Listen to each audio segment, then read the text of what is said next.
Hello.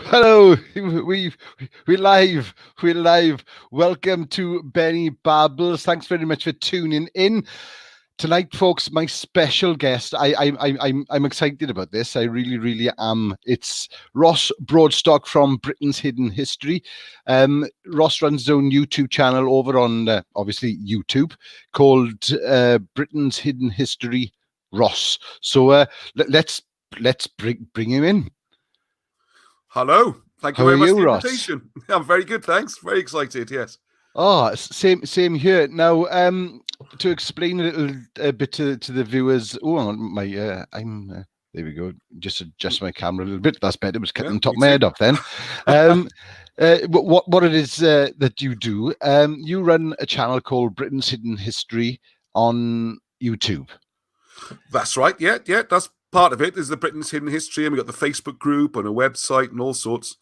Just trying to keep the work going about all the history we're losing, which is mostly about Wales, but it's all of Britain, really. So, yeah, and like I first learned about this about 7 years ago, where I come across a lecture from Alan Wilson.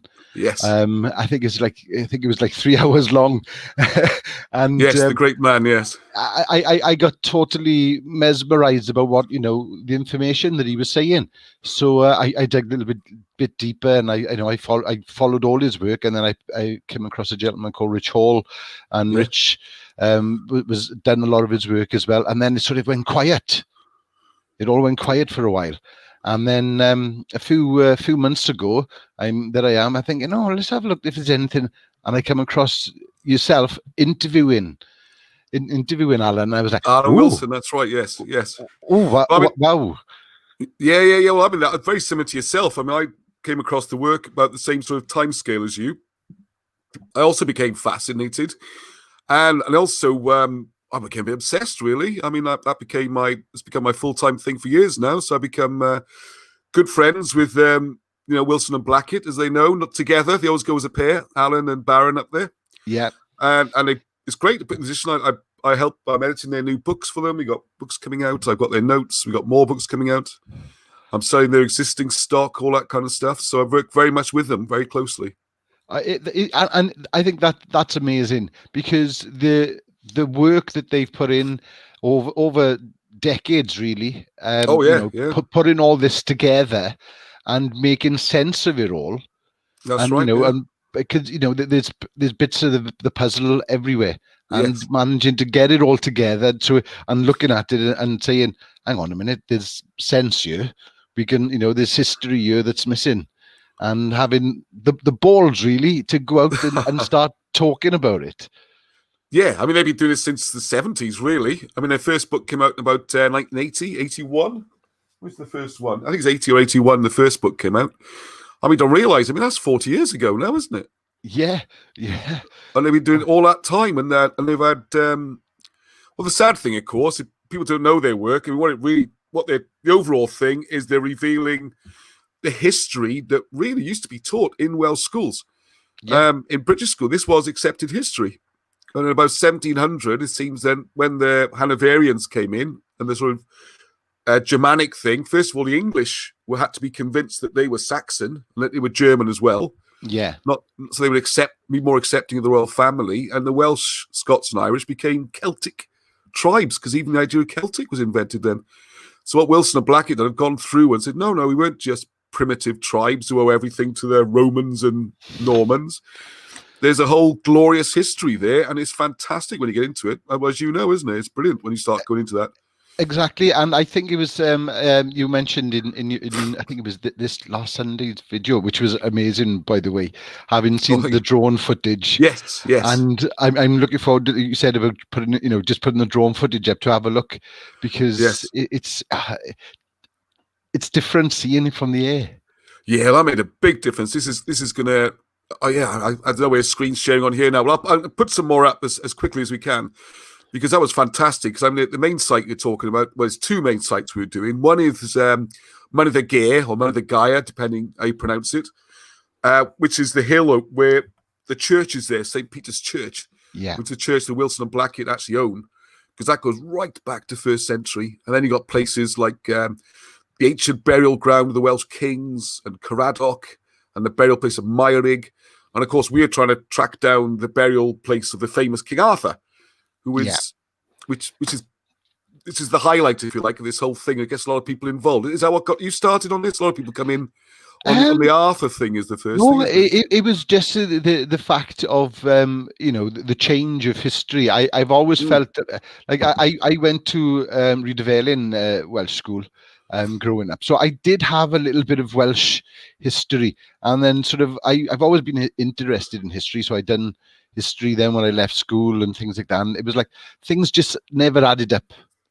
And when I came across that one lecture, and he was saying about sort of the emigrating from, and the language, and sort of penny dropped, and it was like, hang on a minute, right, okay, let's have a look into this a bit more.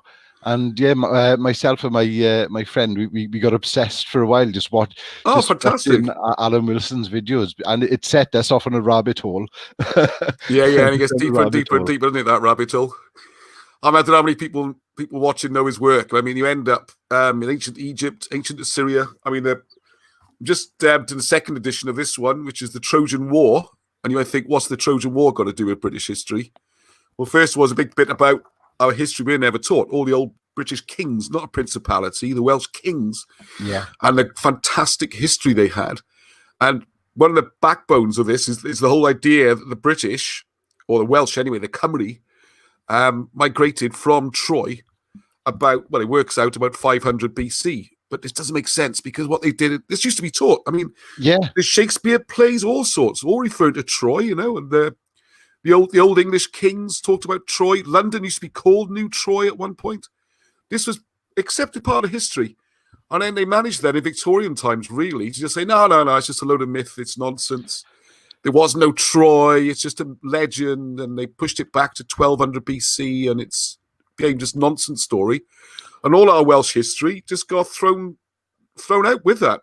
Well, yeah. If you talk to anybody about Wales, it's we didn't have a history before the mines came, or the iron works or anything. Nothing happened in Wales. No, just a few farmers, and that was about it, really. And I love absolutely. I mean, the one famous bit you've probably seen on there is an old Alan Wilson, and he's sitting in Caerleon Amphitheatre, because I'm just putting some videos together now saying how Roman is Caerleon even. And this is the scandal, really, because you see the millions and millions spent on Caerleon and the Roman baths and the Roman this and the Roman that. And it's literally tens of millions of pounds has been spent. And then about a mile away, you've got a massive hill fort with the rings on it, where the Welsh kings were. I watched your video of that when you went to visit. Yeah, a few weeks ago, that one's getting a lot of views, actually. That's a lot of interest. And it does highlight it, doesn't it? There's nothing, there's houses. This is where it got me angry and decided you've got to do something as well, is there's a housing estate encroaching up the Welsh hill fort. Yeah. And on one of the ramparts is a blinking electricity sub-generator dug into the ramparts. I mean, it's just mind-blowing. What's going on? I don't understand what's going on. I still don't understand what's going on. No, same here. But I think there's been a bit of an awakening to Welsh history, and people want to know more about it, especially with this. There's a sort of the Yes Cymru movement is sort of is building people's identity, and they want to know. And I think it's information like this that they need behind them as ammunition, really. Yeah, I don't know much about the Welsh Cymru movement. There's a couple of people who ask me, to provide information and that, and I'm just give it to everybody. Let's get the Welsh history out there. That's the whole point of what I do is, everything's available. We've got a forum you can have a look at, all the references. Obviously, the books is the only source of income, and that money all gets shared with Wilson and Blackie, because they've never had any recognition for what they did. They should be touring around doing TV interviews and stuff, and they just stuck up. Totally. Yeah, it's like, I'm trying to think of a polite way to put it, the black sheep of the historical world, if you like. Well, yeah, I know there was a bit of a sort of a campaign against them, trying to, terrible campaign, yeah. And you only do that if there's something, if you're trying to hide something. If you're getting close, they say, don't they? Yeah, and it is, and it's just, it's amazing to see, like, especially now, like I watch your channel, and how many people are getting involved when you're going on your walks. and things like yes, that. that's right. That, Yes. and it's like, oh, this is amazing to see all these people getting together, for the same cause, and all interested in the same Exactly. thing. You want people to get active. It's a movement. It's not a sort of it's not a show about me or anything. It's about getting the work out there, and more people are sending videos. And something that's exciting at the moment is there's quite a lot of we get a lot more support in America in some ways, and there's guys over there who did video and did visits. Some of them way back in the 80s, and took video of themselves with Alan Wilson. And I'm saying, just send it over and I'll stick it up. It's sat in your drawers for 30 years. They're all trying to get TV companies to buy it, and that's weird. We can't seem to get any mainstream coverage at all. For reasons I've never understood. When you got these incredible stories, fantastic, and just can't get the coverage for it. I don't know. I still can't shed any light on that. It's very weird. No. Well, the Mabinogion. Oh yeah. It's there, isn't it? Really, it's all written there.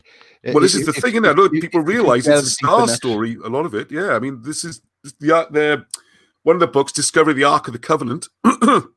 it goes through there. A lot of the Mabinogion comes in 3. You could argue 4 sections, and it's not just a children's story. That's kind of the camouflage to hide it, because the English crown, or whatever you want to call it, was destroying everything Welsh. It was illegal to even have a pen.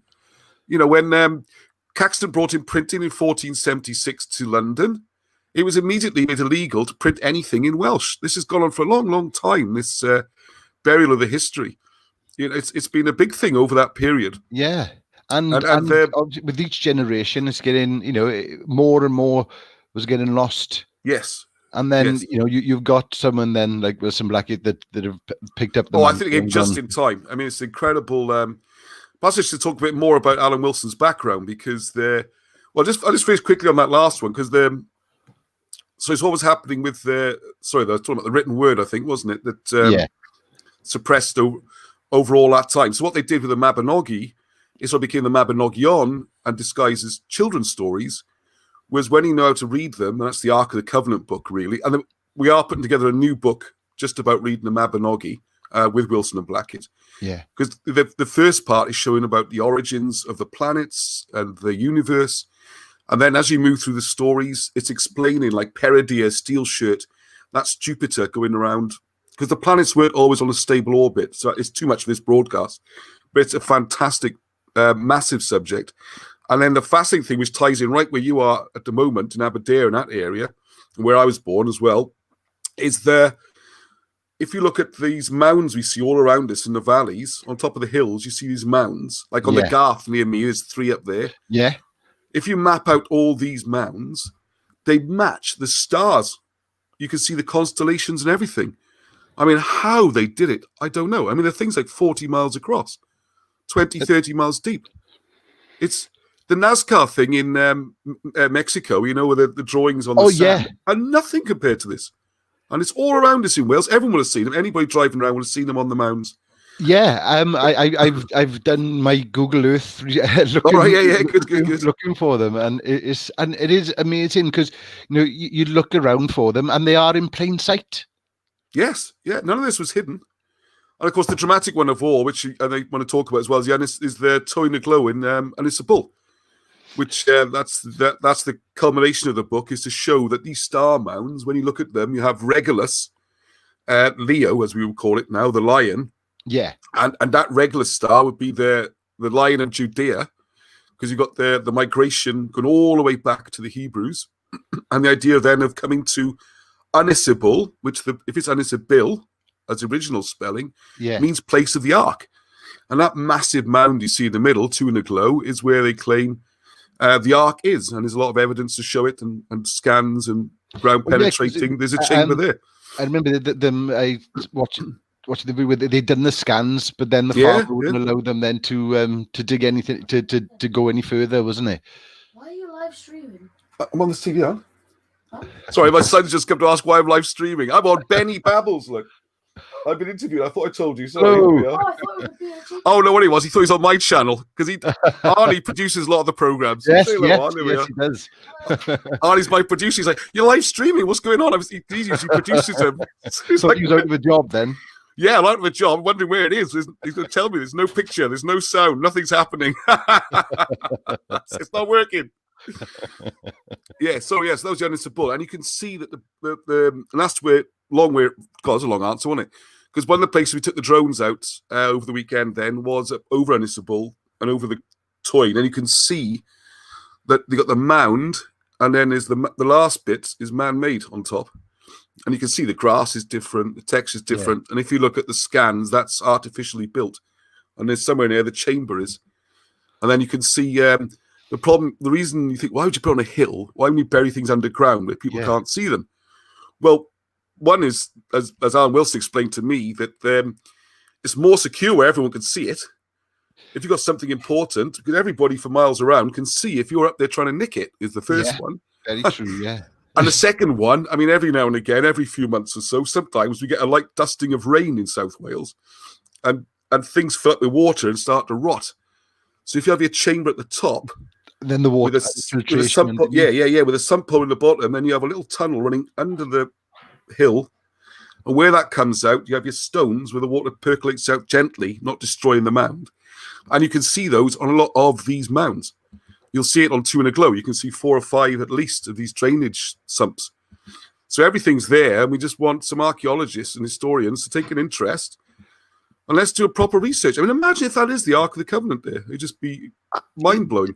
It would. And not just that, it just by more people getting interested in Wales' hidden history and Britain's hidden history. Because, like you said, it's not just Wales; it's the whole of Britain. I know they say the winners write the history. Yeah. But, at some point, it's been skewed dramatically. Well, I think it's worse than that. I mean, one of the points I keep trying to raise is the English have lost more in some ways, because there's an English history going back to what we still call in Welsh the Lloegr, the Old English. Well, what happened to them? I mean, if you look at Wilson and Blackett's work, they talk about Surrey, the county of Surrey being named after the Syrians, with the first migrations way back, 1600 BC, the Alpine migrations. Yeah. And you got Somerset, the people from Sumer. You've got the Gwisse around Somerset, another group. There's loads of these ancient, what we would call Lloegr and the English migrations, massively predate the Saxons. And they've got history of kings going back, like the original King George and Arivagos and the Ennet kingdoms in Leicestershire and all around there. Like Sutton Hoo, for example, is clearly not Saxon. It's much, much older, and it's English or British. But the English have been convinced that they're all Anglo-Saxons. And the DNA, and when they do all these surveys, like, oh, how come the DNA less than a third or less than 30% are Germanic, the rest are British? They got the same DNA as the Welsh. How was that about? And then they say, well, the Welsh can't have existed. It's just bonkers. It's absolutely bonkers. So although, at least in Wales, at least we got some awareness that we've had our history taken away, and it might be a glorious past there. In England, they don't even know it. I mean, they just think they're Germans, and they're not.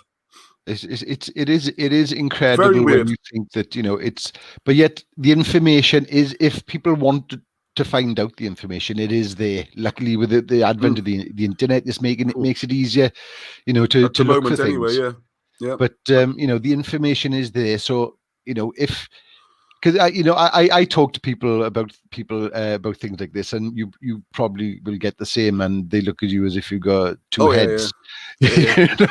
And they go, yeah, right. But then when you start showing them things, it does sort of polite. Yeah.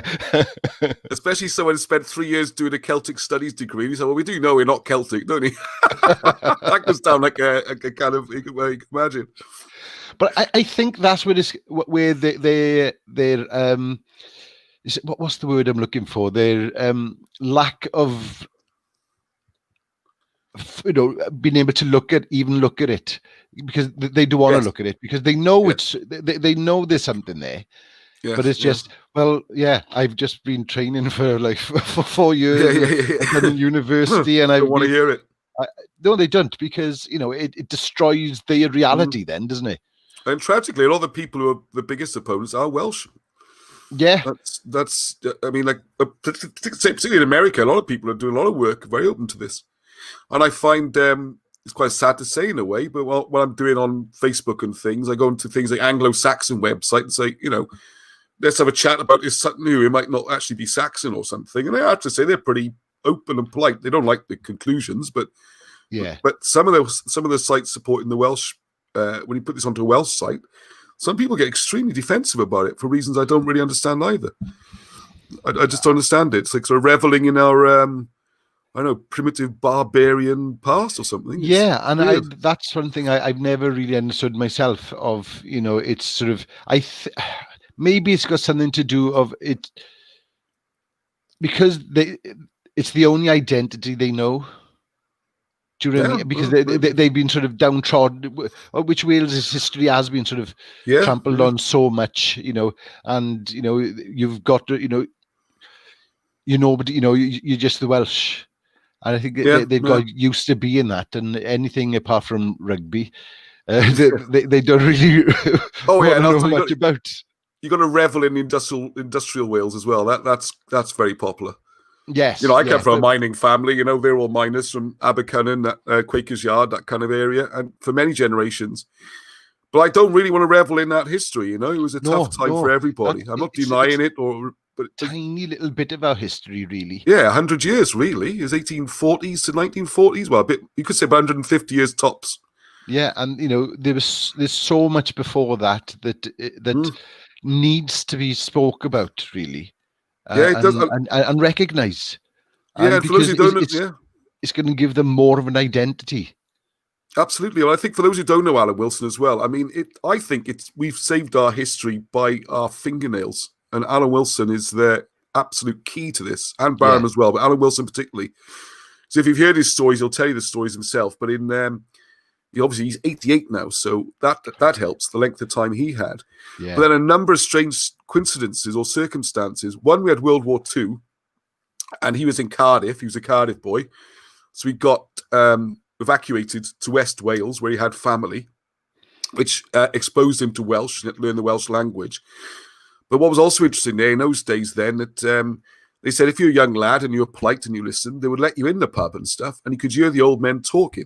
Because, of course, these days people have TV and talk about football or whatever, but in those days they would talk about their history and their past, and he could learn that. And the other thing he said was crucial was that the young men were all off at war, fighting the war. So what they had to do for teachers was get a lot of the old teachers back. So some of his teachers were in their 70s or even 80s, and they had old books, and they weren't as regimented. They didn't really care about results and that because they were long retired. Yeah. But if you do the span then, if you got someone 80 teaching Alan Wilson when he was, say, 10, so that's another 70 years, you're talking 150 years spread suddenly then. But if Alan Wilson hadn't passed it on and written all his stuff down, I don't think it is easy to find all this out anymore and put it all together. Because the other freaky thing is that the guy's an absolute genius with a computer brain. Yeah, it is amazing to the amount of knowledge he's got in there.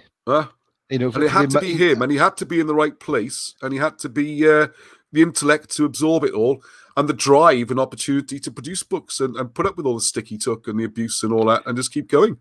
It's phenomenal. And on he went as well, because and like I said, it's the videos that I watch. Started 8 years ago, but they've been on YouTube for years again before that. Yeah, like you said, Rich Planet and places like that. Yeah, there is information out there, but then it's because of people like you doing the work that you are doing now and picking up that mantle, and other people as well. Yeah. That are along the ride with you. Oh, the more the merrier. The more the merrier. It's and this is why one of the reasons why I wanted to get you on the show. Oh, thank you. Because I think that it's sort of everyone needs to know about this. Yes. Yes. And the viewers that I have on regular may not wouldn't come across your work. Well, why would they, in it? I mean, this is the thing. It's hard to get the word out there. Yeah. I think it's important for it. I mean, it's not taught in school. It's not in the newspapers. You don't see it hardly at all on the TV. So how would people know this? Yeah. The only thing you get possibly know this was your history. Industrial Revolution. Yeah, it's and sad. Romans and Normans kind of thing, isn't it? Yeah. It's the way it runs on that. No, but desperately more people helping. It's funny because I get people sort of say, oh, they worry they're taking, they're steady on my toes or something like that. And it's like, no. Don't think of it as taking food off my plate. Think of it where I'm in this massive ship which is filling up with water, and you're taking buckets out. We want everyone bailing out. You're not taking the soup out the dish. You're taking buckets out of the boat. So there is so much to do. I mean, how they did the volume of work they did, I just beggars belief, because I mean, a lot of it was done without much internet or anything, really. Well, I mean, I get sent. I've got loads of their notes, reams of just typewritten stuff. I mean, I just don't know how they did it. It's just phenomenal.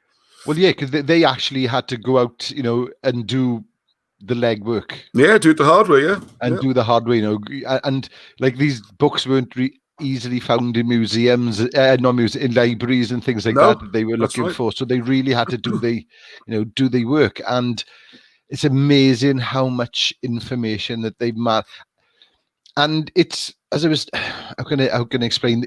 Everything, like I said, fits like a jigsaw. Yeah, nothing's ever come along that just glares at you and goes, oh my goodness, that doesn't work. Suddenly it doesn't work, like the Cymry turn up in Germany or something, or nothing ever jars on it. And when we're looking at the work, I mean, I'm trying to reduce it but organize it into volumes, because the difficult part with the books is they are huge and there's so much in them. It's just hard for normal human beings like us to take it in, And I've read this book 20 times, The Trojan War, and there's still more stuff I see in it. It's so big. So what's going to start happening, well, in time for Christmas in a few weeks, is start to produce volumes dedicated to each subject. Right. So the first one is the history of Christianity, because, of course, that's another big subject then. The fact that Western-style Christianity seems to have started in Wales way before they had it in Rome.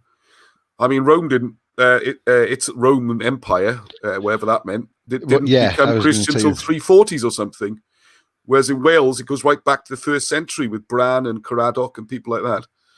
Yeah, so that's a huge story. The Romans get a lot of praise for everything. A lot of things throughout history that I don't even think made the Romans even. Well, also I was going to say my Alan Wilson joke, because he's got that real sardonic kind of wit and that Cardiff accent, and he says, he's in Kylie, and he says, right, I'm sitting here, and he says, and I put a stone on the floor. He says, I'm a Welshman, he says, and I get another stone, and I put down on top of that one. I just made a Roman wall. That's the way he puts it, It says everything's Roman, isn't it? Everything's Roman. It does my head in. Everything is Roman. There's a Roman fort on top of this mountain here. So right, yeah. But there's no evidence of being Roman. Yeah. Well, the one that's going on at the moment, which people can have a look at themselves and see what we're up against, is there's a project called Fort in the Woods. So if you search Fort in the Woods, you find the website, Facebook, whatever, right? They got the whole thing. It seems to be well supported. And what happened was, originally it was about 5-6 years ago, quite a bit longer now, actually. Anyway, about 6 years ago, they discovered a massive stone wall in this wood up in Lancashire, just south of Wigan. And we found a Roman castle or Roman fort. You just found some stones. It was unbelievable. So I was asking questions and saying, well, why do you know it's Roman? Why isn't it British? And they're like, oh, no, we're not making any assumptions. You go to the website, there's little Lego Roman soldiers on the website, and it's called the Roman Fort is discovered. And all they found is some stones in the ground. And then it gets worse, because then they say, you go to the website, have a read, it's all there, right? I might have changed it recently, because people like me come along, but it says there's no record of the Romans being in that area. There's no record of it being strategically important or why they would build a fort. There's no records of any Roman soldiers being stationed there. It's a big old proper stone fort. You need probably a whole legion. We're talking sort of Kylean sort of scale, right? So you need a whole, where's the documentation? Who are the soldiers? So you'd think, maybe it's not Roman. No. The conclusion they've come to is this means we have to rewrite everything we know about the Romans. You couldn't make it up. Well, you do make it up, but Yeah. But there's nothing there at all to say it's Roman. Built by the Romans. And there's nothing at all to say it's Roman, apart from because the other one that you see is because it's got straight edges. For some reason, Welsh boys can only build circles. It's got a straight edge. It's Roman, and it's like, what bonkers logic is this? because there's hardly any archaeology in South Wales, and there's one lot was done round Cellion on the big fort I was on about. Yeah. And that's Ray Howells, who's now Professor Ray Howells. And he went through there. There's cobbled surfaces, there's paved areas. They can't call them roads because we didn't build roads, of course. They go through the roads, through the Roman layer, and there's roads underneath. And around Cwmbran, you can see how they built the roads, how they used clay to make a bed, and then they put the different layers on. And there's tons of evidence. And also, what about the fact that it's widely acknowledged that the Celts, I'm saying now, the Cymru, the Cymro, whatever, the Silures is a Welsh word, isn't it? A Roman word. But these people had wheeled vehicles, they had chariots, they had carts. They're finding loads of evidence of horse pieces and wheeled vehicles. Well, as my 11-year-old son pointed out, why would you build all these wheeled vehicles if you don't have any roads to drive don't have any roads to go on, yeah. It's that obvious. And the other, up in North Wales, you got Great Orme, where they were digging out the copper for, well, a couple of thousand years probably, at least a good few hundred years before the Romans turned up anyway. But the road there was added by the Romans. So presumably for hundreds of years, they're taking these heavy ingots of metal out and just pushing through the bushes and stuff, No one ever thought, should we just level this off a bit and put some stones down? I mean, there we are. You want to despair sometimes. I can see why Alan's going mad. Lots of people walking in one direction, on a regular basis. Is it going to naturally build a natural path road? Yes. And if it starts getting muddy, you might think, hey, how about we put some stuff on there? Yeah. And the old roads are quite sophisticated. I mean, that one in Cwmbran on one of my recent videos, brilliant. They had about better than a lot of the modern roads. About the Cwmbran clay is a very special, very watertight clay. Right. And the base layer they put down was about 10 inches deep.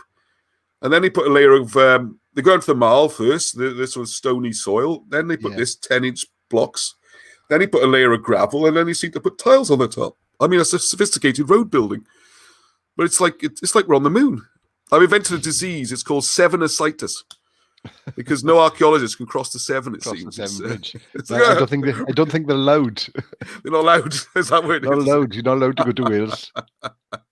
So you can see why. Something you're not allowed. Yeah, and people have got to go and look for. You've obviously come to my channel, it's great, but I mean, you really want to look. I put them on my channel as well. That when you see Alan Wilson in his pomp, giving his lectures, it's just phenomenal. He's got so much charisma and delivery style. Passion. I think it was his passion that got me. And his conviction. He's put so much work into it. He's like, what do you mean you can't see this? Why can you not see it? It's another thing I've said, it's dreadfully upset. The most upsetting thing of all, I think, well, I don't know, they're all upsetting. But anyway, one of the tragedies is the fact that they have been treated so badly and they have been isolated, and the personal abuse is just dreadful. And it seems to be when we see people coming into our group who are there not to learn or to explore or exchange, but to just destroy it and prove how idiots we all are. There's a pattern always follows, right? They come in very cocky and confident and just throw loads and loads. Oh, it's this. I know the answer. It's this. And you start peeling away the questions and say, well, you think it's that, but what about this? And what about this? What about this? And slowly you can see the conventional history just falls apart. Yeah. So then they start trying to attack the logic you're doing and the stuff they're producing. But all the stuff from Wilson and Black, it's all researched. Yes. And it's all in older history books. You can go back, find books from 1600s, 1700s. It's not particularly new, if you like. So you go through all that, and then what will happen then is ridicule and just ridicule. Yeah. And then the last phase, which always seems to happen, is then just abuse.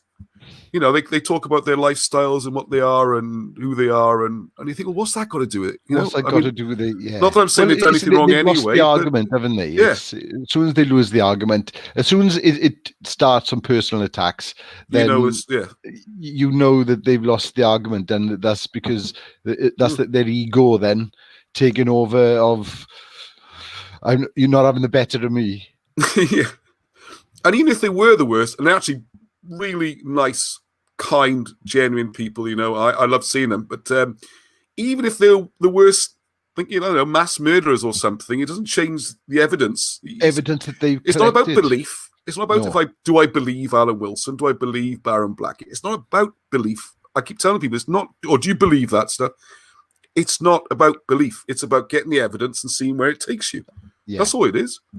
There's no belief involved. As soon as you bring in belief, it becomes like a religion, and you can't question it and you can't change it.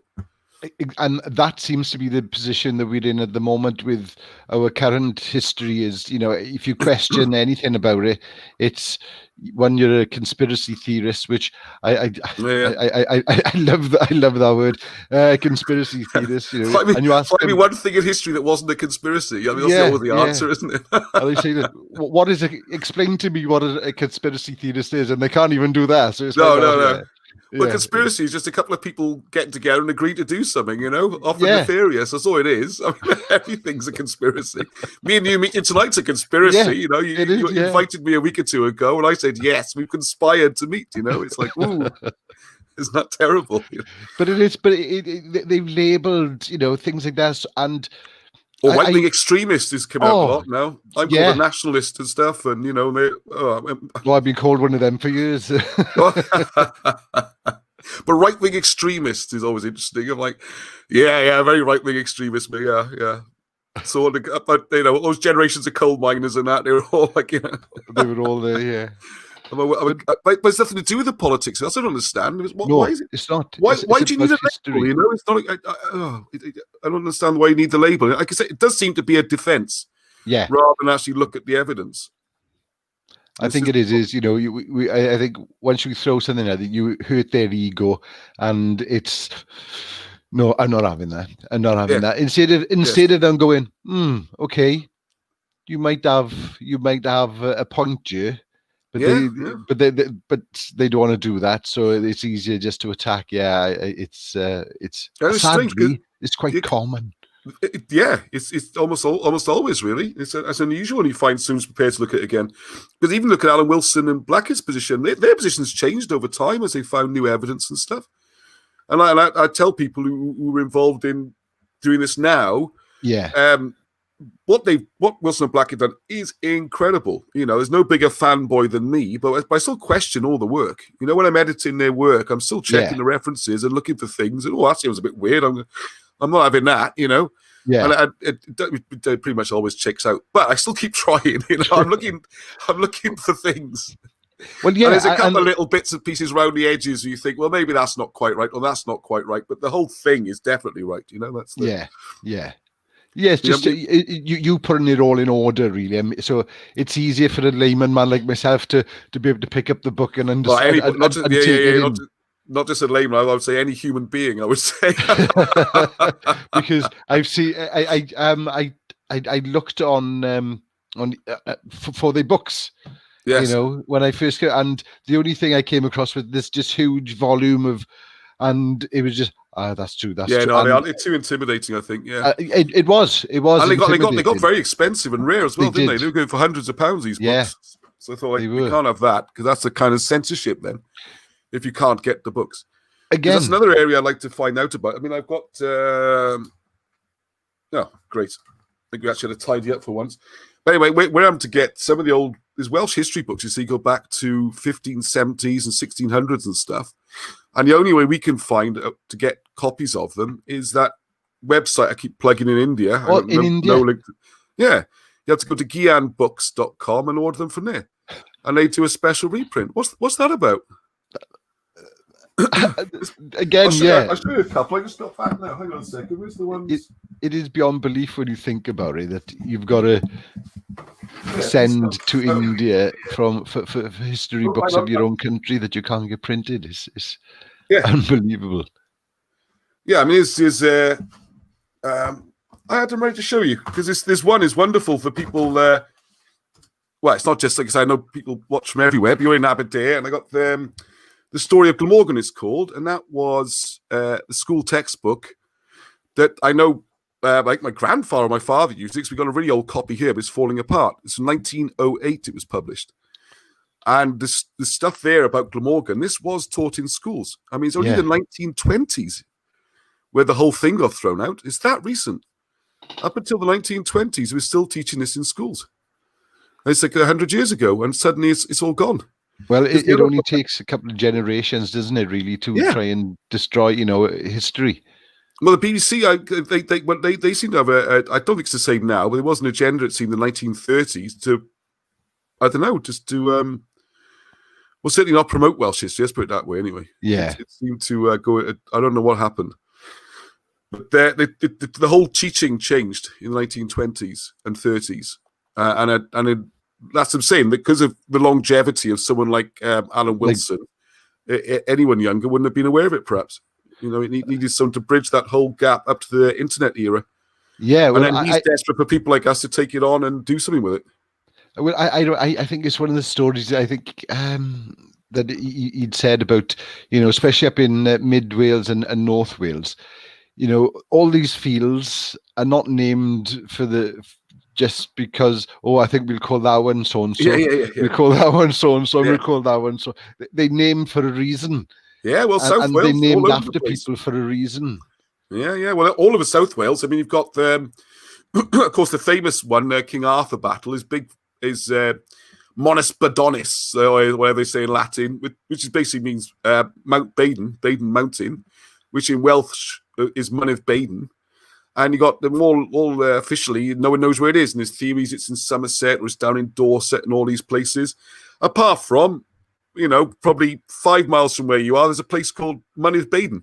It's called Baden, and that's where it is. You can see that the ditches are still there, the ramparts are still there. If you go through history, you can follow the path of the army up from the mouth of the Owenny up onto Baden. So what do you mean you don't know where it is? But all the fields, we just talking about the fields there. So you got the Maes y Cadlawd, so you got all the fields. You got one field to be the field of the tents, and that's where the army's gathered.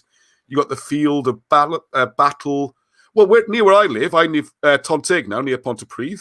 Yeah. And just round the corner from me is a place called Rhyw Saeson, where Rhyw Saeson is the ridge of the Saxons.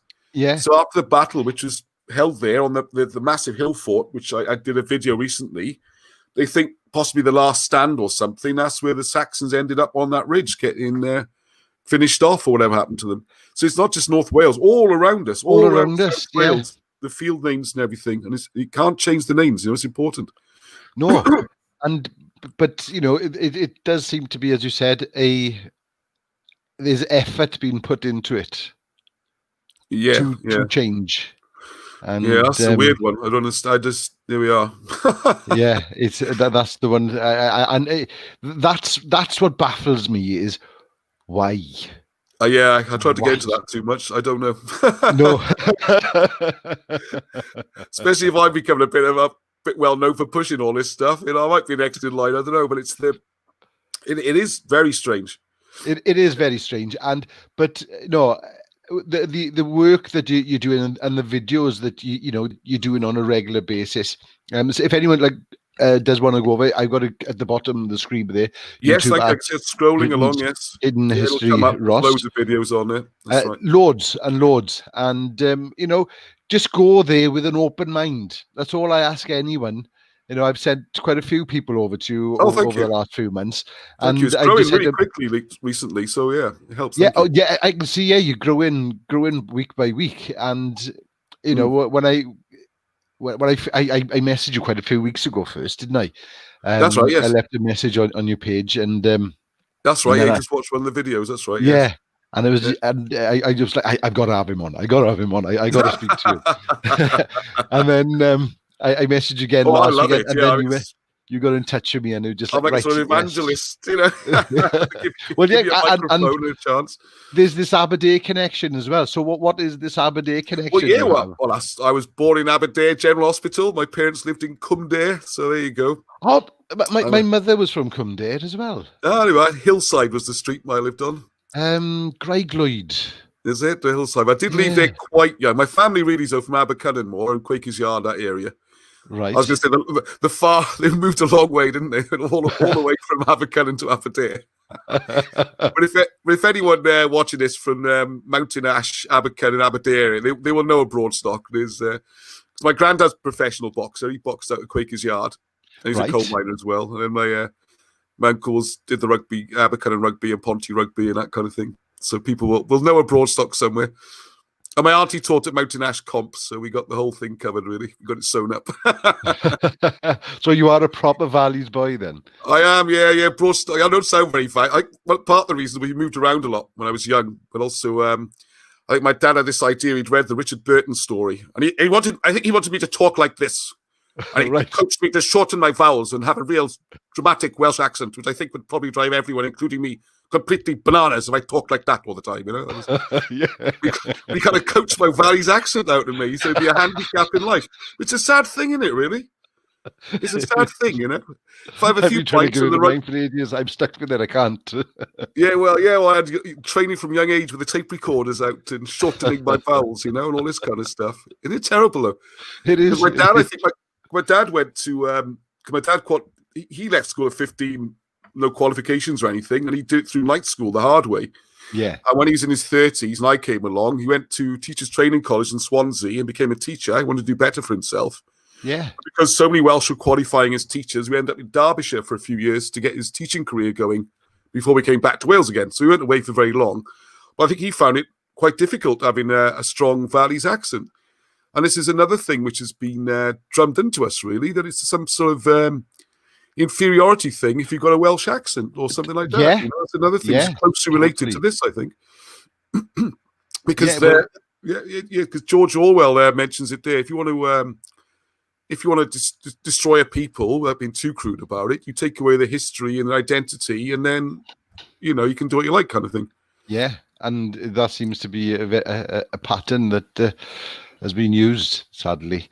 But Yes. but when we've got people like yourself and Alan and Giving it a go. yeah, it's it's like you said, if Alan hadn't picked it up in the 70s, I think it'd have gone. it, I think it was hanging on by fingernails. People might have had a passing curiosity interest, the odd geek, like, might have read a book somewhere, but that would have been it, I think. I think we were that close to losing the lot. And it is. I would like to thank Alan, if you're watching. Yeah. Well, I'm going to you. have to see him soon. I'll make sure he gets to see this, yeah. Oh, I'll put that please. there. Yeah, it would be great because, and he really is genuinely a hero of mine because of the work that he's done. Because, Yeah. anyone that can go and have a look at his work and see how intense it is, because it is quite intense. It is intense, yeah. He's basically devoted his life to saving our history. Yeah, it's phenomenal. It's phenomenal what he's done. And of course, also, it goes back then further with, like I say, I was talking about the Trojan War, because once you follow the Cymry back then to Anatolia, Turkey area where Troy was, and then they're such geniuses, particularly Alan, but the two of them, they work as a team. What they then proceed to do is sort out the whole of Middle Eastern chronology and history. It's phenomenal.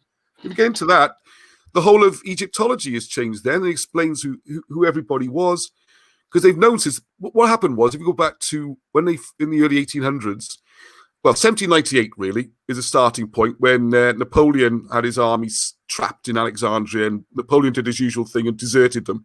So he lost 3 armies, this military genius. That's another story. So anyway, so he leaves the army there, and there's this big standoff near Rashid, where the last of the surviving French hold up and surrounded by the British and the Ottoman allies. You don't get any mention at all, but anyway, that's the usual. But anyway, so they're there, and they found the Rosetta Stone, of course. Right. And the British are demanding it. And everything's gone Egypt balmy. Everyone's having, how do they call them, displays and festivals, and they're bringing back stuff as fast as they can. So the British Museum then, at the point of a gun, got the Rosetta Stone off the French, and that's the most visited thing in the British Museum. But what Alison Wilson has been doing then, you see, because he's followed the Welsh language, it's not Brythonic and all that stuff academics try and confuse you with, Brythonic A, Brythonic B. It's Welsh, it's Cymraeg. It goes all the way back. You could follow it then across the Mediterranean, where you'll see the stones, the stela with ancient Welsh writing on them, all the way back to Anatolia, where you can see it. And then he follows it all the way back through the evidence to Egypt. And this is where the magic comes in then, where you will find you can actually read. The secret of reading Egyptian hieroglyphs is the Welsh language. And that's the book I've written from Wilson Blackett's work. It's called Cymroglyphics, is the word I've made up. So and it's phenomenal. Where Because can what people happened in get your 1800, book? they're in such a rush to get all the stuff out, and they had to have answers. This guy, Champollion, he was 11 years old. He had a dream that he could read hieroglyphics using Coptic. That was it. That's the total of his research. The whole of his life he spent trying to prove it. Well, short life. He died very young, but Yeah. it's never worked. You get any book on hieroglyphics, it never works. You get my book, Hieroglyphics, or it's How to Do It in the Wilson and Blackett books, and you just say the words in Welsh. It's magic. I'll give you one very simple example. Yes, please, Well, yeah. Well, you can't draw something like welcome, for example. It's kind of a concept. Yeah. So in Welsh, you got the word for welcome is croeso. Croeso, yeah. Well, a very easy word is croes, as in a cross. So if you draw a cross, croeso. Sounds the same, croeso. So cross is welcome. It's that simple. It works. Another one I love is you see these geese appearing next to names. Yeah. Well, the goose is... see, I'm not a Welsh speaker. I've learned this through doing the hieroglyphs, right? Another thing is you need old Welsh dictionaries because the Welsh language is being changed very quickly. But that's another point. So the goose then is gwyd, and you got the sun, rai, in Welsh. Well, if you take the middle of that, the ra, you get ragwyd. So just read it as you see it, ragwyd or raigwyd. Well, a ragwyd, if you go to church, is the Lord. Yeah, arglwydd, yeah. Arglwydd. Oh, yeah, you speak Welsh, didn't you? So arglwydd. Yeah. So when you see a hieroglyph, you see the sun and a goose. It's arglwydd. It's the Lord. And it's all done phonetically using the sounds of Welsh words. Like one of our favourites is the little semicircle is a cake. And the old Welsh word for the cake is tishin. Tishin lap. Tishin. You've got a tishin, yeah? Yeah. But T, the beginning of T is you are in Welsh. T-min. They're T-min. It's a T. That little semicircle is T. It's you are. It's that easy. It is that easy. Where can people find... You do it, like I've written a book of exercises to practice. Yeah. Where can people find the book? Yeah, just go to Britain's Hidden History. You'll see it on there. And we can sell them on the websites, on eBay and Amazon, all that kind of stuff as well. Because my name, Ross, is quite a funny one because you have the mouth. Yeah. And to proclaim in Welsh, I don't know if you can tell me if it's still in modern Welsh. In Old Welsh, it's roch, R-H-O-C-H. Have you heard that word? Roch. See, some of these old Welsh words are disappearing very, very fast. Yeah. It's strange what's going on with the Welsh language, what they're teaching in schools and stuff. I was like, well, they teach them today, you know, it's a bit like that. Anyway, roch. So you got the roch for Ross. And then you've got, there's a fastening bolt. So what Alan Wilson, and by the way, just to be clear, that what the pictures are is not different to what they've been saying for 200 years. So they've known this is a mouth. That's not disputed. What they don't know is how does mouth become the letter R or something. That's what they can't work out. Just to explain, we're not saying they got the pictures wrong. They got the words wrong, all right? Yeah. So with you got two balls and two sticks. So it's like, I put it on all the books. There we are. I use it as a logo for my company now. If you can see the bottom. Hang on. Everything's backwards and upside down doing this, isn't it? So there you go. You see you got the mouth? Yes. And then below it, you got the two bolts stuck together? Yes. That's called a fastening bolt. Well, to make secure or fasten in Welsh is sicrau. So the first two, the sound is roch-si, rossi. And what it is, it speaks with certainty, which I rather like, you see. So you can have a bit of fun because you can say the words and the sounds. Yeah. It is that easy. So I didn't make too much... you kind of had to do it now. What do you need? A dictionary, which is in the back of the book, and you can write your name, do whatever you want to do. I should have done Benney, shouldn't I? I should have worked out before I got you. Yeah, that's incredible. That is again incredible. Well, so I'm hoping there's going to be some reaction to this. I mean, it's been around. I mean, Wilson and Blackett worked this out back in the 80s, really. And they wrote their book, Moses in the Hieroglyphs. That came out in 2005, so it's been around a while. But for my mind, what I would like, if anyone here watching this has got any contacts at all with Swansea University, because you've got Swansea University's got an Egyptology department, and if you've ever been there, they've got an Egyptology museum. Yeah. Well, combine that with their Welsh language department, they could be the world leaders in reading hieroglyphs. Again. Don't see you speechless very often, Benney. No, exactly. I'm buying that book now. I'm going to become the world leader. I can bring you one up. Yeah, you can have a complimentary one from me. There we go. Because it is. Where are they? I should have one lying around, shouldn't I? It is mind blowing, though, isn't it? Yeah, hang on a sec. If anyone watching, that's watching this now, please do, So go over just to to say, Ross's I've never been channel. a guest on a program before, so I'm not very. So work it out as I go along here a bit. And that's okay. Don't worry. My product placement ready, shouldn't I? So there's the word hieroglyphics. Look. Hieroglyphics. So I've done this one's battered now because it's the one I use. So I've got two covers. One is I thought people would like this pretty one I did there with Cleopatra, because the thing you can see how Cleopatra's cartouche is done. I'll give you another just a little clip without going too much onto it, because the hieroglyphs Alexandros is a good one, Alexander the Great. Yeah. Because when you get to Alex, the X of Alex, it's always confused Egyptologists, but there's no X there.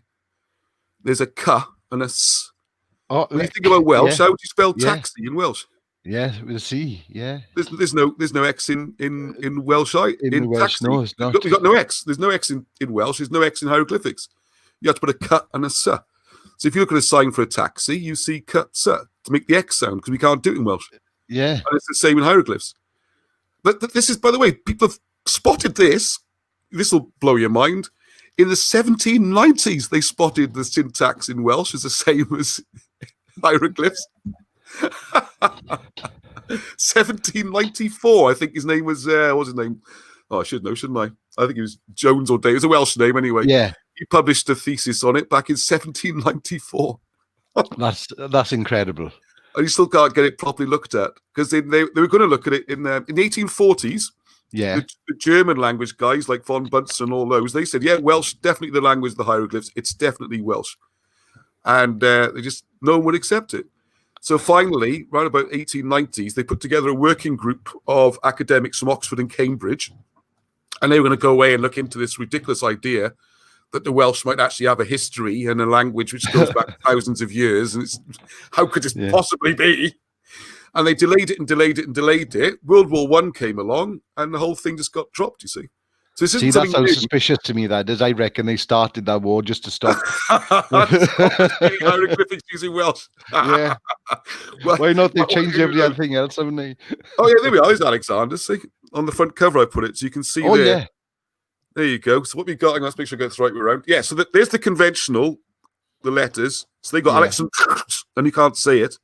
But with Welsh, you use the sounds, you see, if you can see. So a lion is clew, so and the and there's the cut, and this is which is Kethley in Welsh for the bucket there. And then you got the cloak, which is Segan.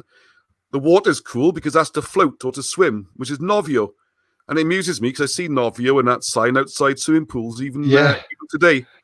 So you got the no, and then you got the fist then, which is Durdio, to chide in Welsh.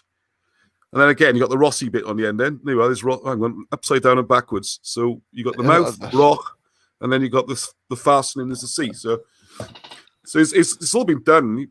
It is quite easy, really. My children can read them now, so there we go. They're already ahead of most Egyptologists in the world. Exactly, and again, it's there in plain sight. It works. It works, and people will. I don't know. They got no real defense against this one. It's the strangest thing, because I got the book. I got the book reprinted, Moses in the Hieroglyphs. Yeah. And the money that comes back in, we share. We don't make much money doing this. Well, hardly any money. But let's be honest, we lose money doing this. But it's all right. Don't panic about that. But more sales would help. Yeah. And we share the money, Wilson and Blackett, because they get nothing for what they've done at all. And they've had people come along and rip them off and all sorts of things. So I can imagine, because with them being so passionate about what they do, when people do come along and you're going to get charlatans taking advantage of. Yeah, some just shows a bit of interest, isn't it? Yeah, and because you want to get the work out there, anyone that shows interest, it's like yes, and sadly, but because the Moses book, you couldn't even get it. It was like £400-500 on eBay. Yeah. Or Amazon, and I said, well, we can't have this, so I put together the print files again and reprinted it. So that's available again now. And I've done the same with Trojan War. I had to do editing on this one because there's a lot of duplication and stuff. But, right. Basically, just trying to get all the books back out there again and make the new volumes. Like I said, the next one's all about Christianity, which will go through the story of, the whole story leading up to the crucifixion. And the idea then that Christianity came to Wales in the 1st century. So if you ever wonder why you've got Saint this, Saint that, Saint this all over South Wales, it's because the British royal family claimed to have married into the Holy Family, into either sister or offspring of Jesus. Yeah. And for Yesi, as we call him in Wales, you see, because Yesi is the old name, which predates Jesus. But that's another story. Let's get into that one on this. We had a lot for one show. Is that the Sumerian one? Well, if you want to look at that, this isn't something Wilson and Blackett really look at, but you can research it other ways. When you have their council in Nicaea, I think it's about 324 to 26. Yeah. Because Constantine, the king who brought it in, people don't realize he was British. A lot of these so-called Roman emperors were British. Constantine was born in York. His mother was Helen. She was a Christian. The Romans weren't Christian at all. They were killing Christians. We all know about the persecutions and Christians being fed to lions. Why on earth people think Christianity comes from Rome is baffling. It goes against all the evidence. All the evidence was they're persecuting it. So what you had, the original form of Christianity was began in Wales, and that spread very rapidly all over Gaul and that. So when Constantine brought in he wanted one religion. The usual thing, when you have empires, you want one language, one religion. Like happened in Britain when the Hanoverians took over. They banned kilts, they banned Gaelic, they banned Welsh. Everyone just speaks English and becomes one homogenic kind of thing, you know? Yeah. So the same happened with the Roman times. So what they did, after a year and a half of all these people from all over the empire coming in with their religions, they couldn't agree anything. So they did a bit of a compromise, it would seem. This is controversial now, but so if you look at the Mithras kilt, got kilts now, the Mithras cult. In the Mithras cult, you've got the virgin birth, and you've got the resurrection and the miracles. A lot of that comes in, and some of the other religions. A lot of the writing they used was from philosophers from the 3rd century, even early 4th century. Yeah, and the name is a compromise between you got Yesi on the one hand, which is the old Druidic Welsh name for the part of the Trinity, the deity, and in the eastern side of the church, you had Krishna. So you got Yesi Krishna, which became Jesus Christos when they put the Greek to it. But the first things the Romans did then, of course, was after that, you got the Franks were kind of bribed to go and attack the Western Christians that were in Gaul, because Britain had colonized a lot of France and the religion had spread. So the first thing they did was attack that. And Alan Wilson always says he wishes that Christianity got anywhere else in the world apart from here, because ever since then, part of the problems that Wales has had has been fueled by this ongoing desire to wipe out all forms of the early church. Early churches, yeah. If you go to the Battle of Chester, which is 664, so that's a long time later, 1,500 monks were there to observe the battle, and the Saxons and the Angles slaughtered them before the battle. And Bede, the venerable Bede, he writes in his accounts what a wonderful thing it was, because they're the wrong kind of Christians. So it's all that part of the history comes in. So what I've done, I've edited together the work, plus some new stuff they put together. And if do you want the really controversial bits where they claim that... Yes. Go on. Give me the juice. Oh, gee, let's get in trouble now. Because what they're very confident, and they show very well in the book, is that Jesus did not die on the cross. He was badly injured on the cross. Yeah. And came back and then fled. They fled the Roman Empire. And if you look at a map of the time, the whole Mediterranean was Roman dominated, and the early Christians are being persecuted by this point. And what Alan Wilson does brilliantly is all the Roman politics. Yeah. The fact you've got Emperor Tiberius, who's been on his party island in Capri, suddenly coming back. And Sejanus, who's been running the roosts, suddenly he's executed. So suddenly all the people who were supporting Sejanus, they're now worried. The fact that Jesus wasn't executed, and it's all in the Bible. It does explain in the Bible what was done instead. And it's sort of... the aloe was used, which is for bruising rather than for dead bodies. Then the Holy Family has to escape along the old routes then, where their kindred from the previous migration, the Hebrews and that, the 12 tribes would be in South Wales. So what you can then follow in the book is where actually Jesus did end up getting buried. And I'll throw one interesting nugget just to get you going, is that who's the patron saint of Wales? St. David. David, but what's his name in Welsh? David, but he's not called David in Welsh, is he? No. He's called Dewi. He is. Well, Dewi means one with God. It doesn't mean David. this is something that's been added in recently.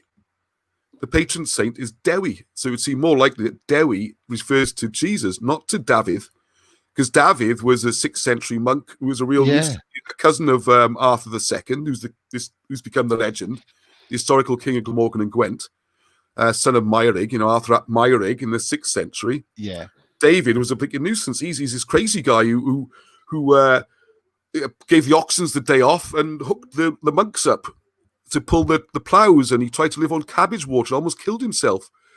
The guy was a crazy man, and he's now supposedly the patron saint of Wales. It's ridiculous. And if you look back, what is our national day? Well, it's March the 1st. Well, if you look back at nativity scenes and everything, you always see lambs and stuff, and it's beginning of spring.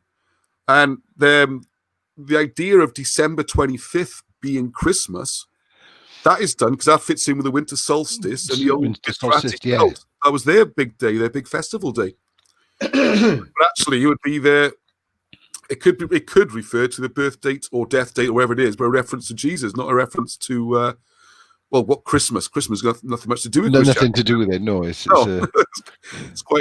midwinters, the sun dying and resurrecting, whatever. There's lots of ideas behind Christmas, but this idea at somewhere in Jerusalem, there's this little sort of nativity scene going on. Is it a bit bizarre, really? Oh, well, he also does then, because Alan Wilson, why not, is explain who Jesus' family were, which is that's always strange in the Bible as well. If you notice in the New Testament, how he's his father's supposed to be, he's a son of God, and yet he has a genealogy shown that goes all the way back to David and that. If you look in the front of the New Testament, there's a genealogy. What's that about?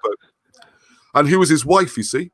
So what comes in then, his wife, if you go back to Mark Antony and Cleopatra, that's Cleopatra, let's get the numbers right, 6. They have Cleopatra the 7th as a daughter. She marries Juba, the king of Numidia. His daughter is then the person who marries Jesus, is the way Wilson and Blackett have worked it out.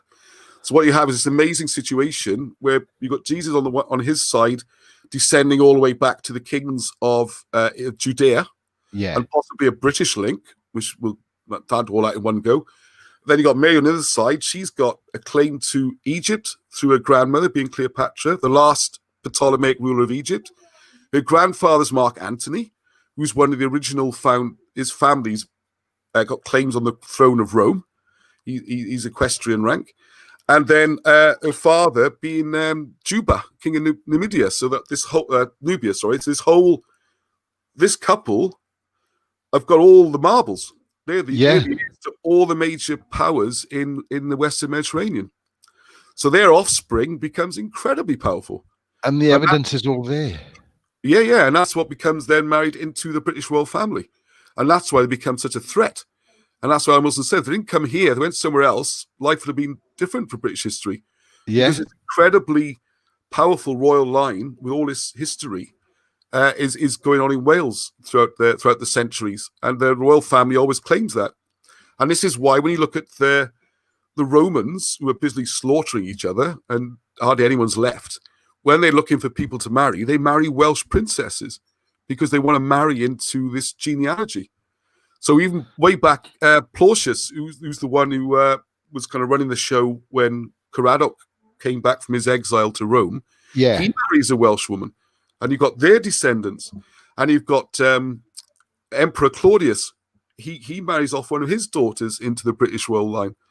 So the British royal line and the Roman line are totally intermingled. A lot of these emperors who think are Roman are actually British. They're not Roman at all. So that whole thing is very interesting. So where his burial site is somewhere you can visit, which is a bit weird.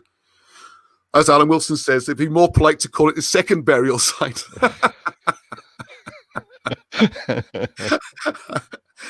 His point is, though, it's not an attack on Christianity. His point in that, as well, I would fully endorse, is that the emphasis should be on the message, and the message of love and fellow man. Totally. That's the message. That is the message, What Jesus did, whether he could walk on water or not, isn't the important thing, So no, it is. It's the message that he carried of love and unity, really. Yes. Yeah. So Wales really is the Holy Kingdom. And Welsh would seem to be the language of heaven as well. If you follow this all the way back, because my own theory now is that Hebrew another controversial subject, is the language they speak is Hebrew, is what's called a resurrected language. It died out. Right. And they've had to reinvent it. No one could speak it.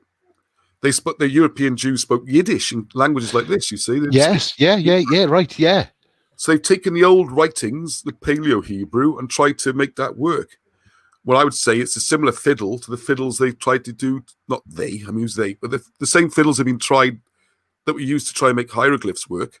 We end up with massive dictionaries, and you had little dashes and dots and twisting it to try and make it fit when it doesn't. Well, I think if you took Paleo-Hebrew, a project I'd love to do soon, you could read that using Welsh. It's the von Bunsen, who is the main etymologist, the language expert of the 1840s, the Baron from Prussia. Yeah. He said that there's a certain ancient Assyrian which is the root of all in what he called Indo-European languages. So the Sanskrit, the Indian languages, all these, they've all got the same root. Yeah. But everywhere you go, it's been changed. Migrations, wars, invasions, all this kind of stuff.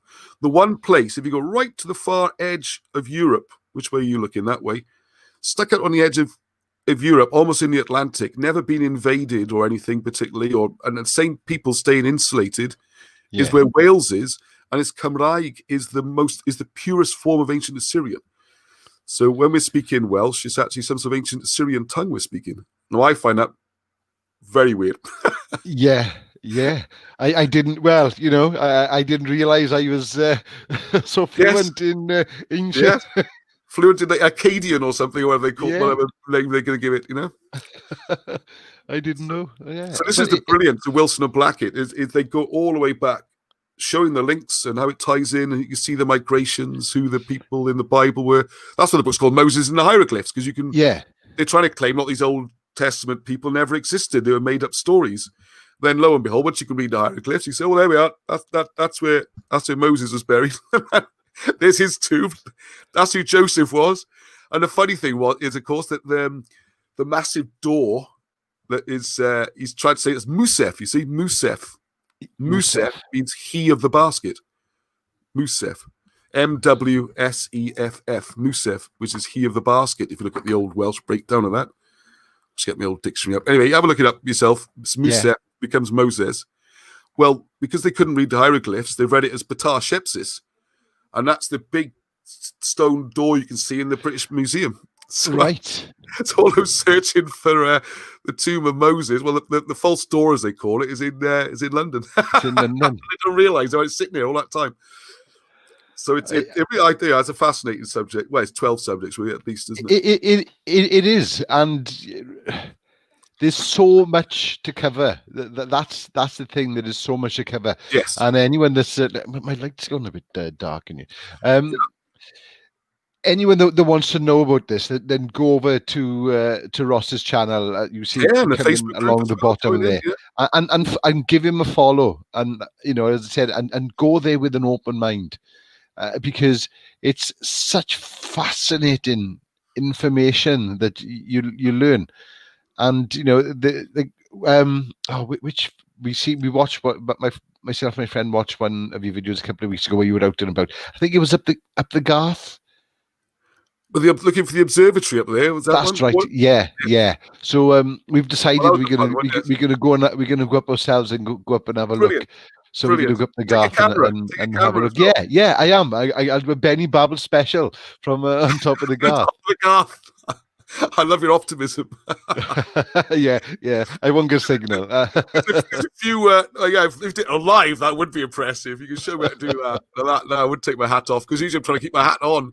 I've got a couple of these hills, because usually on the tops of the hills they have everything, and so the weather comes in, and this video of me.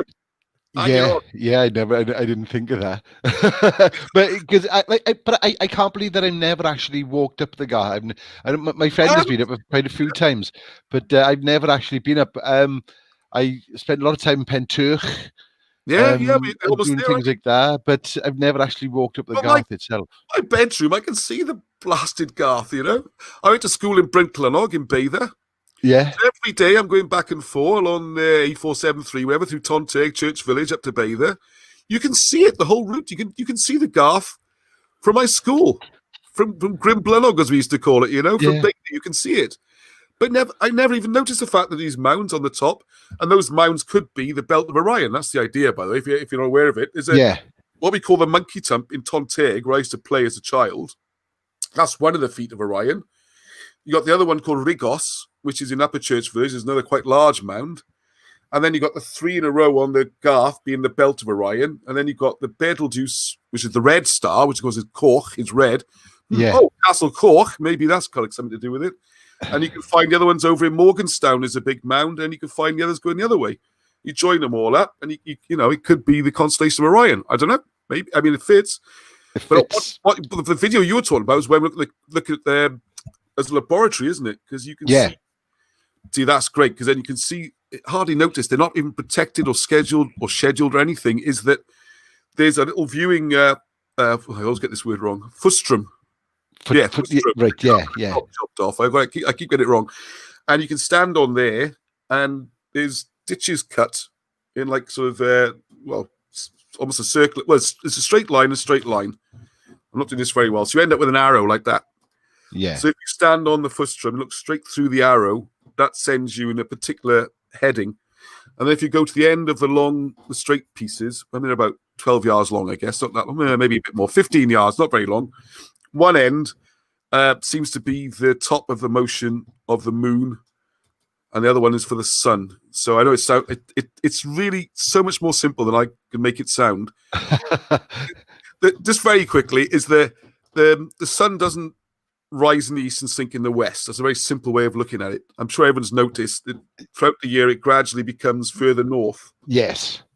So when it comes to the summer solstice, the middle of summer, it's about 51 degrees off north, whereas obviously east is 90 degrees. So it's moved quite a long way. It's moved, whatever that is, 29 degrees. So if you stand on the fustrum and look at one end of the ditch, that's the highest point the sun's going to reach. Right. And the other one is the lowest point. So if you're trying to work out, so if you can work out, I don't know what they did it for, but you can work out. And the other one is that the moon does a similar thing, and that does it on a more or less 28-day cycle. So if you look in one direction on a full moon, the moon will be here. Yeah. Then the next day, when it rises above the horizon, that's the key point. Yeah. The next day it will rise there, then there, then there, then there, then there. Then after, what will it be, a quarter of the month, it'll start coming back again. So the moon's doing this on the horizon all the time. That's the rising point. Does that make sense? Yeah. So the first of the month will rise there, middle of the month there, end of the month there, then back again. So if you put a marker showing the front and the end, and you know where to stand, and you've got a really good observatory point, like the top of the Garth, you can measure where the moon comes up you know what day of the month it is. It's that simple. And then if you've got the sun as well, you can tell the month. So there's your days, there's your months. You've got a calendar on top of the Garth Mountain. Yeah. It is a very simple one. It's not even that.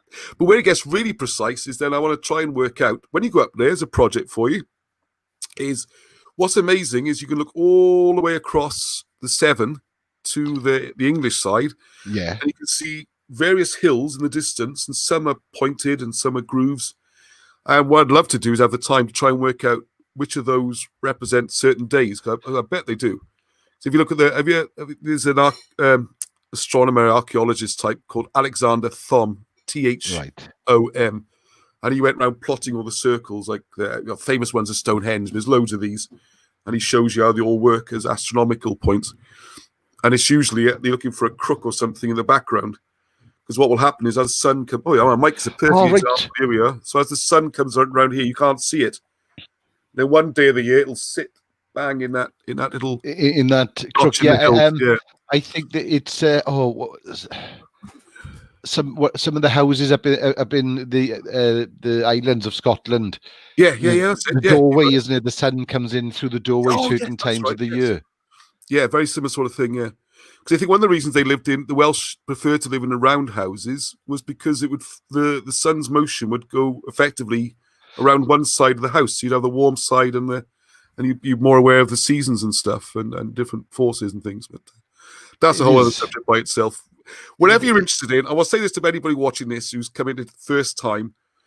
whatever area you're interested in, it'll be in here somewhere. If it's King Arthur stories, who all the real knights were, who Lancelot was, the fact that he was, I'll give all the names now, but it's who they all the knights were, who Guinevere was, who Merlin was, all that side of it.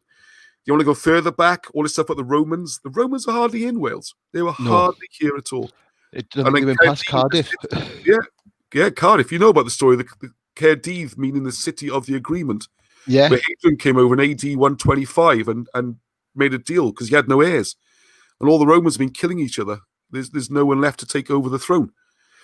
This seems to be the point then where the British based kings started running the empire. The Roman Empire was run out of Britain, and particularly Wales, for hundreds of years. And the historians certainly don't like that one. They don't like that one. No, they don't.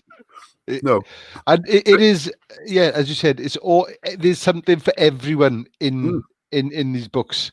And back to the Bible and Egyptology and hieroglyphs and migrations and how to read ancient Welsh. With this, that doesn't exist. Colburn, all these things, how to do it. I think it's about 15 volumes coming, probably. So if people want to get involved and take over some of this work or pick up a particular subject, we're trying to set up little groups. At each thing, Well, because there is so much information to go through, and it is too much for one person to go through there. Like 12 lifetimes. It's their lifetime of work, but it's more than a lifetime. The amount of information that they've gathered in the last 40 years is incredible. And their level of dedication, I can't even.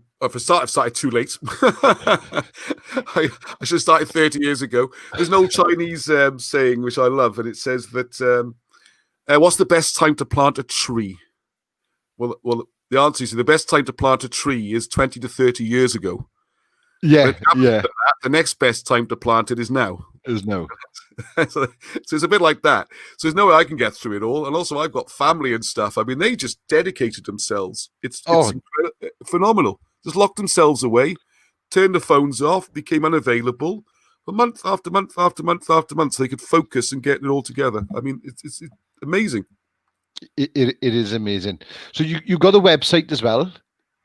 Yeah, we got Britain's Hidden. It's all called Britain's Hidden History. So it's one word, Britain's. I had this problem what to do with the apostrophe, so we just dumped it in the end. I should say British Hidden History. I wouldn't have to worry about the apostrophe then, should I? It could be British Hidden History. It's actually gone Welsh with it, yeah. That's the other problem history, isn't it? I can't say it very well half the time. And it's got history as well. It's like, oh, great. It's going to be Harry now. Harry's in history. So it's Britain's Hidden History. So the Facebook group's good fun. I know not everyone does Facebook, but if you can make up an account or something just to get on there, because there's loads of clever people doing loads of stuff. I've just joined myself. Oh, good. Well, the other thing I'm looking for is people to help with editing and making stuff. We've got so much content, we can't possibly do it. If I did nothing else, I never left my house or did anything else for the next 2 months, I could be making a video a day just on what's already done. It's huge. And we got people from all over the place chipping in, so shouldn't be. It's not meant to all come through me, It's not my show or anything. I'm like a conduit, if you like. You want to do it? Go. I'll give you exposure, and I'll. And like you're doing with the bands, really, that sort of thing. You're giving people a place to go to where it gets some exposure and then go into their thing. Then it is, and like you said, it's the information is for everyone.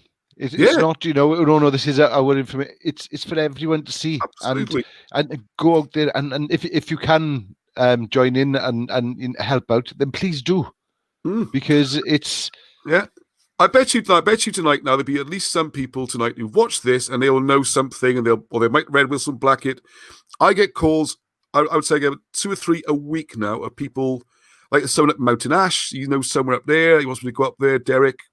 As soon as we're sorted out the COVID thing going away with that one, but there's a couple of mounds hidden away up there. There's people over Gwent. I've got friends there, Dixie and Darren. None of these people I knew before. Do you see the video I did recently? There's a guy, Craig Moyle, up in Merthyr, just contacted me. So fine, we'll come up and have a look. And sure enough, there's a massive mound right up on Dowler's top. You can see the drainage sumps and where the water goes. And So people know these stuff. Local knowledge, you can't beat local knowledge on No, this. you All I do can't. is, I'm a reporter. I just turn up with the camera and say, "Show me what you got." Yeah. It's not that's what it's about. Is showing what people have found in their own back garden. Like Rob, you see Rob on the a joke. I call him Legolas because I think we got 4 Roberts, right? And he's like an elf. He jumps through all the woods. Then when we came to the cave where Arthur was buried, he didn't like caves very much. So he must be an elf because he jumps over trees, but he did like. But he won't go in a cave. No. But he lives in a place called I always say it wrong. Caira. The castles it means in Welsh. Caira. It's over the Ricos. Right. Carai, do you say? Carai. People say it different ways. He says Caira, and he's from there, right? So anyway, but for years... Right. Yeah. I Caira. I know what you mean. Caira. It's Caeraeu. All right? Yeah. Anyway, over there was... no one knew why it was called this, because it means castles, but there's no castles anywhere, okay? And then... I don't know how many years ago now, 5 or 6 years ago, there was some sort of tree disease or something, and they had to clear away all the trees off the hill next to his village, and suddenly he noticed that there was all these ramparts, and the whole thing was a massive hill fort. So he gave me a call a couple of years ago. We went up there, took a video, had a look. It's fantastic. And you can also see the whole thing goes down to the valley, down towards where Manavinas is. Yeah. Down Port Talbot and that. It's up that valley.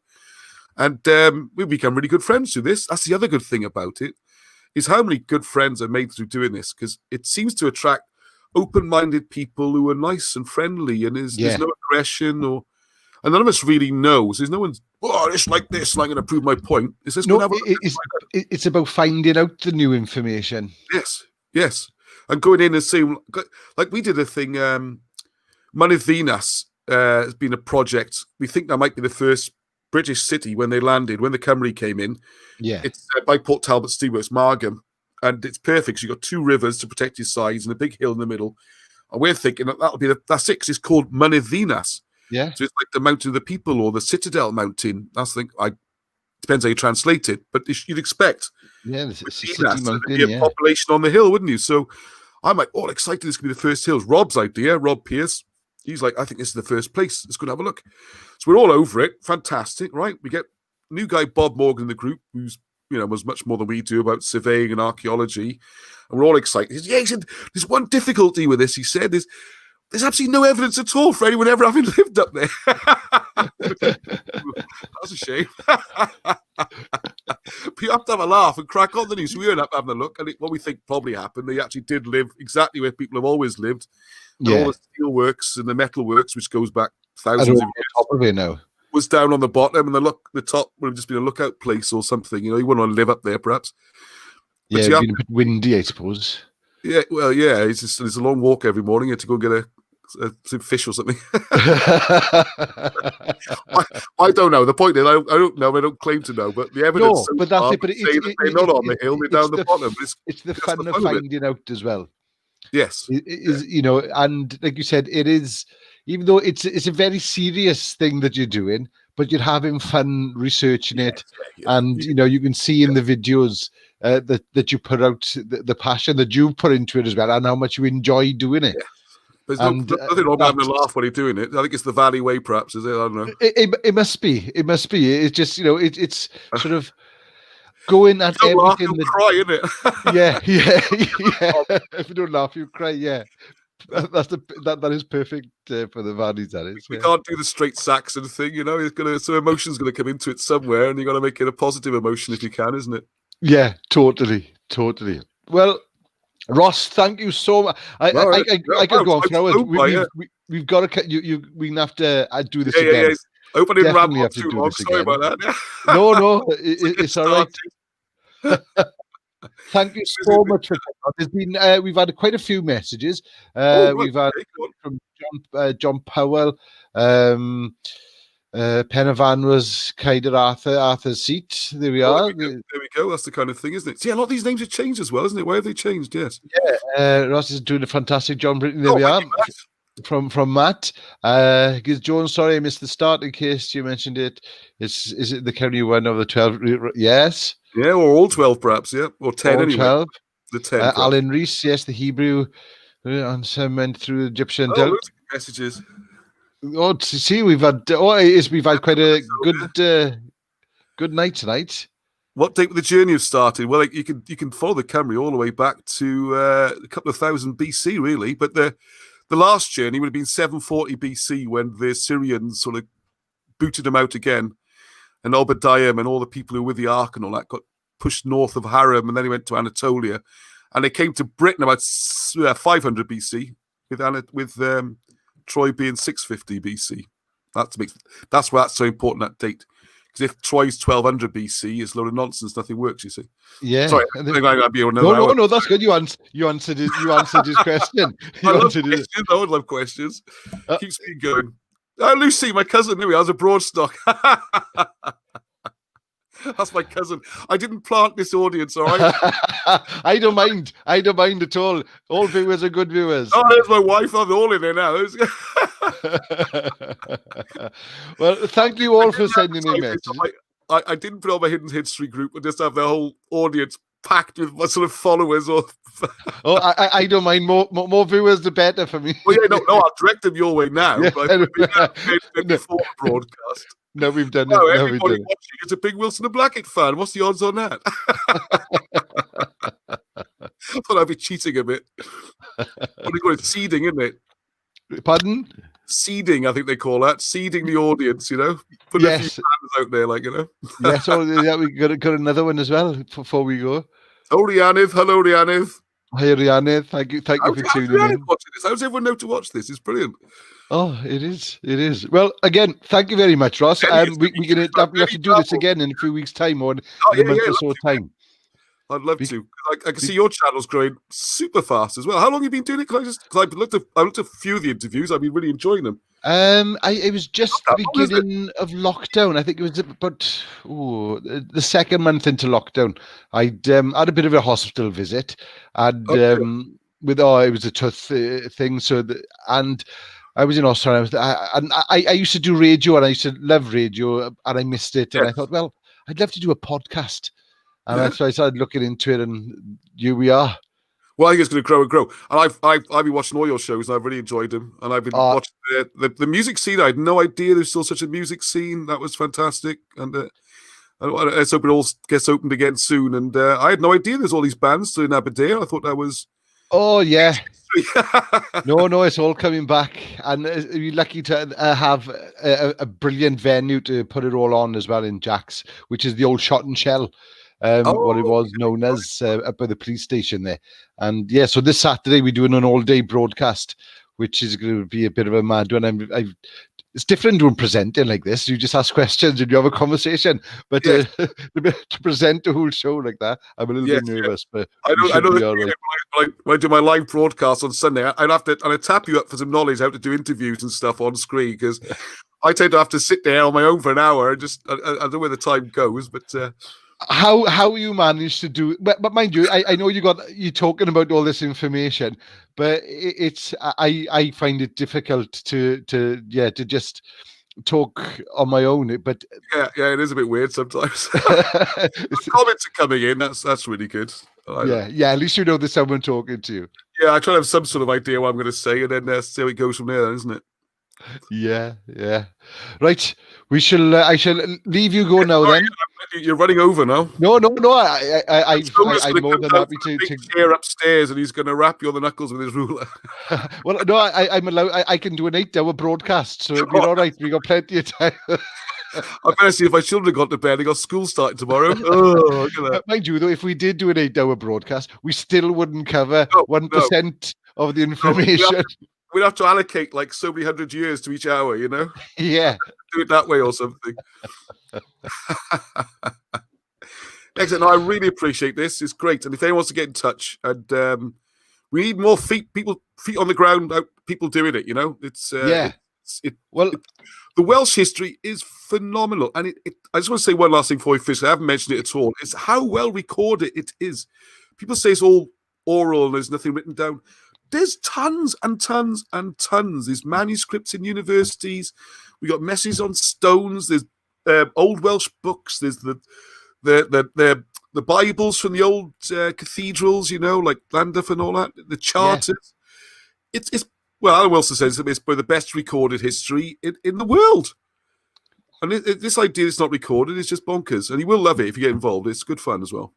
It is, and I think anyone, if you've got that spare time, or if you like history, then this is a project that you really want to become a part of, because it is so interesting, and more people involved, more information we can get out there. Really, yeah, I think we just get to that critical mass. We're almost up to 1,000 subscribers on the YouTube channel. I think it just gets a little bit more. It'll suddenly have its own. It's already on Facebook. You notice it's got its own organic growth now. I mean, it does. I don't think I've started any of the threads the last few days. I'm trying to get this book off to the printers, and things are just happening anyway. You know, it's got its own. There's enough critical mass of people to get to running now. It's great. It is amazing. So go and find Ross on YouTube.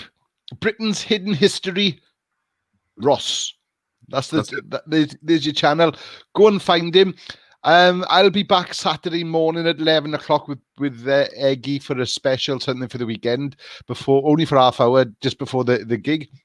And then at 12 o'clock, then it's live from Jack's. So it's a goodbye from me. Yep. It's a goodbye from Ross, and I shall speak to you all soon. I will see you on Saturday as well. Thank you. Yeah. Hwyl fawr. Hwyl fawr.